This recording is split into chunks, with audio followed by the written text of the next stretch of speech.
Good morning, good afternoon, or good night whenever this podcast finds you. I'm your host, Andrew Jones, here with the Business Pivot Podcast, where we interview top inspiring business entrepreneurs. Today we have a special VIP guest all the way from sunny Atlanta. CJ, how you doing? Doing well, Andrew. How are you? And thanks for having me. Great, great. So listen, before we jumped on, you were telling me a bit about what you do. You care just to let our listeners know more in depth what you do and who it is that you serve.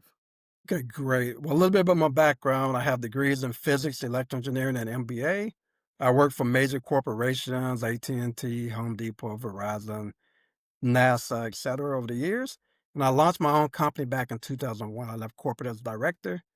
Name of my company is Minority Professional Network. We focus on human capital, consulting, and professional Okay, service solutions. That's i.e. recruiting, training and development, as well as pretty much the different okay, consulting services. So we've attracted over 3,000 employers from 46 states and other countries, including the State Department, Walmart, Harvard University, and many others. And we help them oftentimes with their diversity initiatives and leadership okay, initiatives. okay. So I pause right there. How do you define, let's say, how do you define diversity and inclusion in the context of the workplace? What's the difference between the Sure. two? Yeah, and that's become a hot button issue because I think a lot of people don't quite understand. We are often brought in because our clients have had difficult times attracting a broader audience of qualified talent. No one has ever come to me Okay, saying, go find me a Hispanic or an African American or a Native American, regardless of whether they qualified or not. First of all, I wouldn't want anyone just conducting, being my doctor, my attorney, my accountant, etc., if they're not qualified. So diversity for us is based right, on a right. number of different factors: culture, ethnic, gender, even geographic diversity, age diversity, diversity of thought. So our clients are normally looking for a broader I slate see. of candidates and applicants for different opportunities, whether they're leadership roles, senior leadership roles. Sometimes they may be middle management roles, individual contributors, accounting, engineering, sales, marketing. So diversity has more so to do with, it's pretty broad. It's not just based Okay, on black and white, for example. There are a number of different factors that are I also see, I see. considered. So I'm curious, CJ, what inspired you to pursue your current path and how's your vision evolved along the years? And it's interesting you asked that, Andrew, because I was moving up the ladder in corporate. I was a director in my early 30s, probably would be C-suite if I stayed in the corporate path. But I had a calling because I became president of Black MBAs in Atlanta. And many folks used to Okay, always say, I can't find any Black MBAs. I can't find any Latino MBAs. I can't find any accountants, any right. marketing professionals. I said, where are you looking? I know plenty. And then I didn't mention to you beforehand, but I also had a personal tragedy. My oldest brother was actually murdered, Mm. victim of a Oh, wow. drive-by So, hate crime just because of the color of his skin. So I decided to pursue my wow. passion to try to get people to be more tolerant, more understanding, more respectful of folks and not judge someone just based on some skin pigmentation and wanting to harm someone, Right, or right, even in right. this case, even murder my brother. I was talking to my brother like I'm talking to you. He went out there to catch a bus, and Yeah, three yeah, young yeah. white males said they're gonna kill the first person, N-word person they saw. Unfortunately, it was him. And it took 45 minutes for the Right. Of police and ambulance to show up, and he died on his way to the hospital. course. And I don't think that anyone should be Right. judged, harmed, killed, maimed, just because of some small difference. We all have three things in common. Everybody has a date of birth, everyone is going to depart this life, and we all have blood flowing through our veins to keep us alive. So I Yes. think we need to focus on what we have in common and get to learn more about one another and not be so judgmental. So that's one of the reasons There's why I a moved quote into that this I space. there's a quote that I love. It says, if you could meet people on common ground, you could take them to higher ground.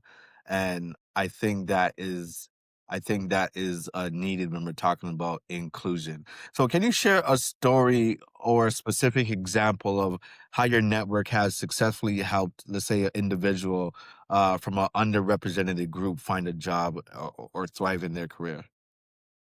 There have been a number of those. We've been in business, first of all, for 24 years.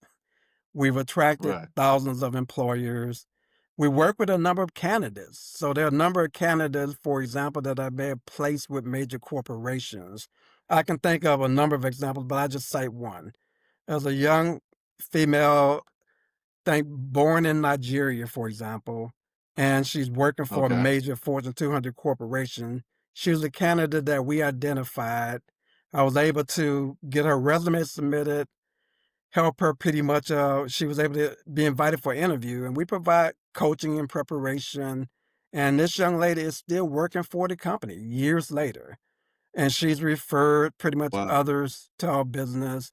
And she was really qualified, but if she had not come through us, and if her resume would have been just one of thousands, she may not have had a chance to even demonstrate her capabilities to be considered for that job.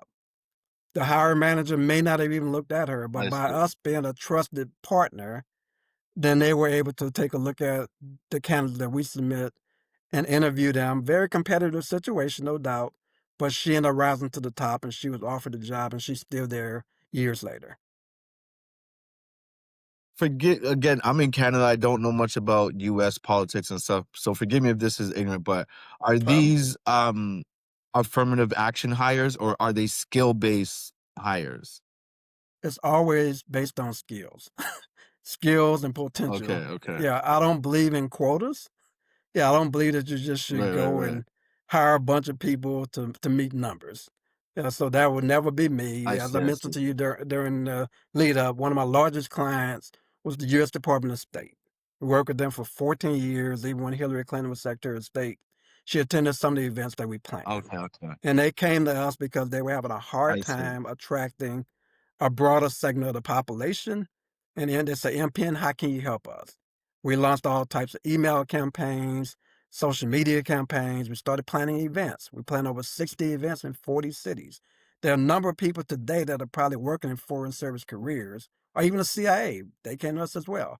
That pretty much Wow. may have gotten their opportunity because of doors that we may have opened through partnerships and support of these agencies and others. So yes, I don't believe, like I say, in quotas, but I do believe in giving people a fair opportunity. That's lacking. What happens oftentimes is the bias. So we want to eliminate the bias and give Alright. people a fair shot because the State Department, they were only attracting white males from the Northeast and Mid-Atlantic. They weren't attracting white women. They weren't attracting African Americans, Latinos, and Native Americans. They weren't even attracting people from different states. They were only attracting individuals from a small portion of the US. And we plan events from LA, Seattle, Miami, Atlanta, Chicago, New Orleans, all across the country to help them reach a broader segment. We have to turn away more applicants than we can accommodate at those different events. It was hugely popular taking that on the road. I'm just curious also, you mentioned beforehand that you worked with NASA. What's the diversity Mhm. like there? I'm just curious. Well, no, it's been a long time. What's That the was early in my diversity career. like? That was Okay, early in okay. my career. So I worked at NASA, Okay, I okay. worked at AT&T Bell Labs. So you're talking about the early 90s. So I would say, like, there wasn't a whole Okay, lot, okay, to good. be honest. Yeah, I was at working for a contractor on site in mission control, working direct with the flight controllers, leading a team of real-time data systems experts. And we were responsible for Right. providing the data in support of the shuttle missions. I probably covered about 15 or more, maybe 20 different shuttle missions. So there wasn't a whole lot back then. I can't speak to how diverse things are at NASA today, but it was not as much diversity pretty much back then. If you had to define your superpower, the unique skill set or insight that sets you apart in your space, what would that be and how has it shaped your success? Very interesting. For me, it's more so about trying to treat others with the type of dignity and respect that I want to be treated. So my mother always raised us, treat people the way you want to be treated. So that means that if I see someone, I'm not going to automatically have a problem with someone because we may not look the same, we may not speak the language. So I think for me, it's about inclusion and respect. Many people have certain beliefs based on where they're born in this world, based on pretty much how they were raised. And I think that is very problematic to have an issue with someone because they may have been born in a country that practiced certain types of religion, or they didn't practice any type of religion, or they may have been born into certain environments. So I think for me, it's about trying to get people to look at the bigger picture and recognize that we need to give one another a chance. And what I share with people oftentimes is that we all pretty much, if you're working in an organization, you should be on the same page, trying to move in the same direction. Yeah, so it doesn't matter where that person comes from. You should have common goals and objectives, and you should be working toward those objectives. And the same thing I Of mentioned earlier course. to you, with you, nobody is pressing buttons when they're being formed inside of their mother's womb, choosing their race, their culture, their ethnicity, their gender, their socioeconomic status. Those are all things that we don't have any control over coming into this world. But we do have Yeah, control of over the course. decisions that we make. So I think for me, Okay. being humble and grounded, being respectful, trying to get people to be more inclusive with their, you're not gonna be friends with everybody, but you can respect everybody Of and course. vice versa. In a rapidly changing world, where do you see your industry going in the next, let's say, 5 to 10 years, and what are you doing to stay ahead of the Sure. curve? Well, a number of things. First of all, my industry, we actually provide a multi-service firm. So we may be in the recruiting space, we could be in retention, as well as leadership training. Yeah, so I would say from a recruiting standpoint, the industry things have declined a little bit now, and the name of your podcast is pretty fitting for my life, as well as what my Yeah, journey as an entrepreneur. I've been pivoting. I I mean, we see. launched my company before 9/11. We've gone through Wow. the Great Recession, we've gone through COVID, we've gone through all kinds of changes, but we're still here. And my life, as I mentioned to you, I grew up in poverty. So it's like constantly pivoting and constantly making certain choices and adjustments to keep things moving forward. But from an industry standpoint, the recruiting industry, I think, is going to continue to thrive. There will always be a need, despite the growth of AI, there will still be a need to have like recruiters, human recruiters, sourcing some of the talent, preparing some of the talent, presenting the talent, so that hiring managers may not have to go through hundreds or thousands of resumes. And then from a training, we've done leadership training for various clients, Walmart. We work with PricewaterhouseCoopers. I have something coming over with Dollar General. So we work with a lot of different organizations over the years. So I think there will always be a need for training as well. So in our case, I think that it's going to continue to grow and thrive because you will still need others that bring certain thought leadership, certain experiences to the table to be able to work with those leaders to help them continue to grow and strengthen their skills and be more effective in those organizations. You mentioned AI. How impactful has AI been for your business, and if so, like how are you utilizing it? Okay, great. Because I did work at AT&T Bell Labs, I worked at NASA, I was heavy on the IT side early. AI, we've been talking about this for decades. So it may be evolving now where it's becoming more viable and used in everyday life. But I think that it can actually be very helpful from a recruiting standpoint. Same thing when you're providing coaching, consulting services, because you have a lot of information out there that can be extremely helpful. But I also think that people need to be very cautious just focusing strictly on AI because you still are going to need certain resources to be able to provide some level of human, impact in different organizations. Yes, AI, everything is fully automated.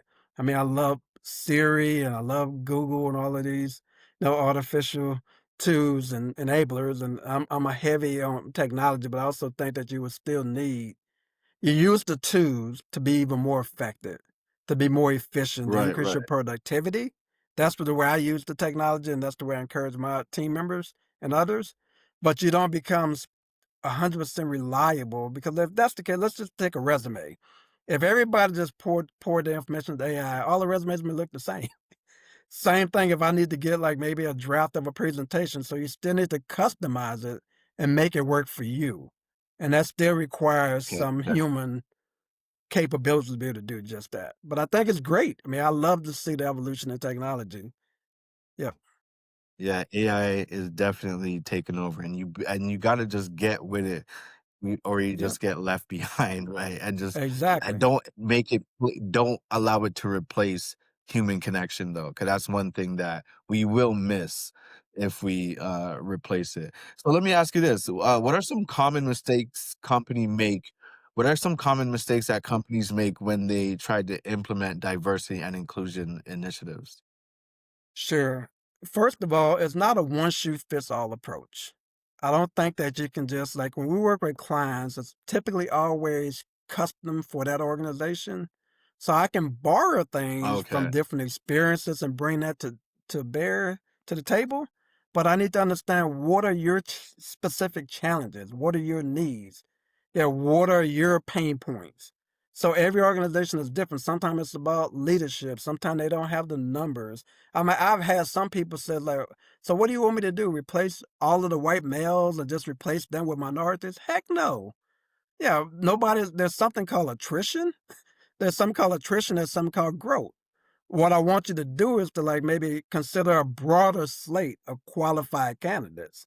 it's Yeah, don't just keep on using the it's same inclusion. pipeline. Exactly, and that's what it's about. Right, It's right, not right. about putting anybody out of a job, or I've had people tell me like DEI means didn't earn it. Excuse me? Yeah, I'll stack my credentials up against anybody. Yep. So I've earned everything pretty Exactly, much that I've been exactly. very fortunate. I've worked very hard to accomplish that. So I think that a common mistake is that you don't just rubber stamp. You want to make sure that you're addressing your specific needs, whether it's like you're having a problem with attracting talent for certain positions, or maybe you're having a problem where you don't the numbers don't look good from a growth standpoint. You should not have 100% majority white male leadership, and then you have like maybe 30% Hispanic, 25% African American, 15% Asian. Something just doesn't seem to add up. You're going to tell me that none of these people were qualified to go into the pipeline Exactly. to be considered for leadership development and training to be able to move into those roles? That's a problem, in my opinion. You're not doing something right. Yeah, yeah. So I think that the most important thing is like being open minded to new Okay. ideas, to doing things differently, having metrics in place. I mean, I've had people tell me that, okay, yeah, we don't want to tie any bonuses or any incentive pay to change. But I tell them if your company still looks the same way it did 10 years ago and the workplace is constantly changing, the demographics are changing.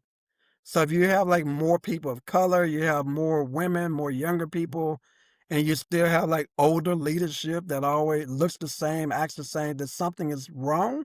And you're not going to be able to create that environment that's going to motivate and encourage and inspire those younger people that are a whole lot more Of diverse course, in of many course. ways. So it's a different way of thinking, different ideals. Definitely. It's a mindset shift. So let me ask you this. Lastly here, what advice would you give to someone aspiring to follow in your footsteps, whether as an entrepreneur, consultant, or industry expert? Great.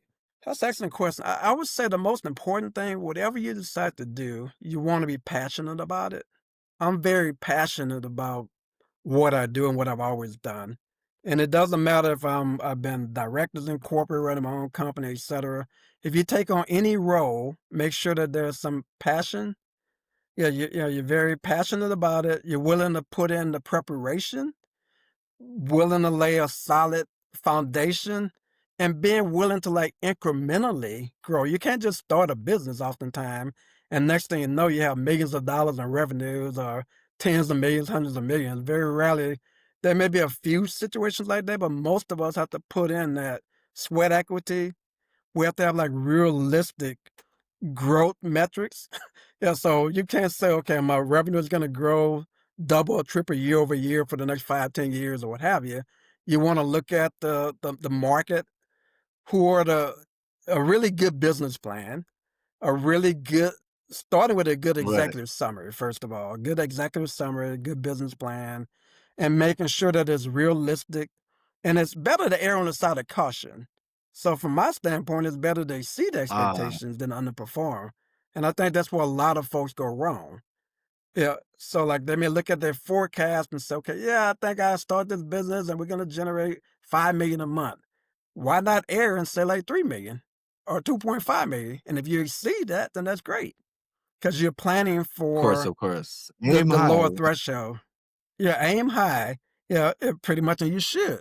But be prepared for worst case, best case, most likely scenarios, and be willing to do things incrementally because success doesn't come oftentimes overnight for most of us. Yeah, so Exactly. that's that. Like, That's it what may I would look like recommend. that for a lot of people.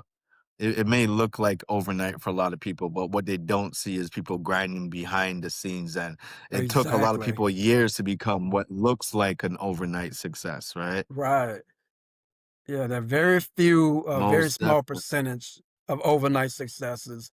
And I don't care what your industry is. I don't care if you're an entertainer, if you're an athlete, if you're an actor, actress, if you're an entrepreneur, you work in corporate, you work pretty much in a warehouse. It doesn't matter. Most of the time, you have to like prove yourself, be willing to like gradually climb the ladder. And again, don't let others hold you back. If you have aspiration, I always tell people. I recall early in my career, I was part of a business president of a business unit. She said, "What do you want to do?" I said, "Hey, I want to be CEO of AT&T. That's what I aspire to do." Now I was just 2 years out of college. Now she looked at me and it's like, okay, she Right, smiled. right. Years later, when it was time for me to get a promotion to a director, she was actually one of my references. So she became a coach. So there's nothing wrong with having confidence without being arrogant. There's nothing wrong with pretty much believing that you can Exactly. achieve whatever you put your mind to as long as you're willing to put forth the effort and never feel Most inferior definitely. or anything's out of reach. Yes, sir. Most definitely. So, CJ, if any of our audience wanted to work with you, collaborate, how can they get in touch? Yeah, my primary website is MPN, that's M for Minority, P for Professional, N for Network, Empower Ed, MPN, EMPOWRED.com. And you can also find me on LinkedIn under CJ Bland. And of course, feel free to email me, cjbland at mpnempowered.com, or call our main office, 404-629-9323. Those are the You guys primary ways to heard get in it touch. here on the Business Pivot podcast. CJ, thank you. It's been a plum pleasing pleasure having you on, my friend. Thank you for having me, Andrew. I appreciate what you're doing. Keep up the great work, man. Thanks for the opportunity.